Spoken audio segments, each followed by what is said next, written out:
We all know William Shakespeare, the most famous author of all time, writer of 37 plays, 154 sonnets, several epic poems, and why we are here today. But what if I told you Shakespeare never wrote a single word? Anonymous explores the controversial idea that Shakespeare was not the author of the works attributed to his name. Instead, the true author was stripped of the honor as part of a political cover-up that goes all the way to the top. Roland Emmerich, who was the director of this film, has never been known for letting facts get in the way of storytelling. And he definitely portrays a very compelling narrative that William Shakespeare did not write all of the plays that were attributed to him.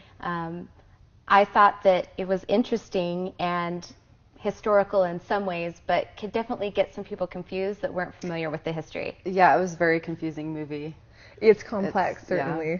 And the funny thing about this movie, too, as you said, it has this incredible period detail, probably some of the most accurate depiction of Elizabethan life that I've ever seen in any movie. Yet you contrast that with the fact that he's just willy-nilly doing whatever he wants with history, like doing things that absolutely could not have happened, definitely. So I know that people who are history buffs could be easily annoyed by this movie. And it's funny, too, because he also juxtaposes this reverence for Shakespeare's work with this narrative that says Shakespeare didn't even write it, and kind of paints Shakespeare, the real Shakespeare, almost as a buffoon. Yeah, definitely a drunken actor that wants the fame. Yeah. And Rhys Ifans did a very good job, you know, where he comes normally from just a witty, comical type character to this very sincere and gentle and intelligent, and just I know. it was very different to see that. I thought he was very good, though. I wasn't expecting that out of him. Again, always playing the weirdo. Right. Yeah.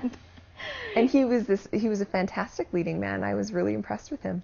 And I like the story of it. You know, I didn't know, you know, any of this, and whether it's true history or not, you know, or if it fell into order. It was really interesting. Now, this has been something that's been around for a long time, this conspiracy, and most notable historians have said it couldn't have happened, but it still is something that's out there that is a possibility. Right. Well, and whether you want to believe it or not, it's a very compelling counter-narrative. It's a very interesting work of fiction in its own right. So if you are interested in Shakespeare or the era, I think that it will definitely be of interest to you, even if you don't want to accept it as gospel. Right. I think parents should know that there is some mild swearing, mostly kind of English word swearing. Old English, ye old swears. Yes, exactly.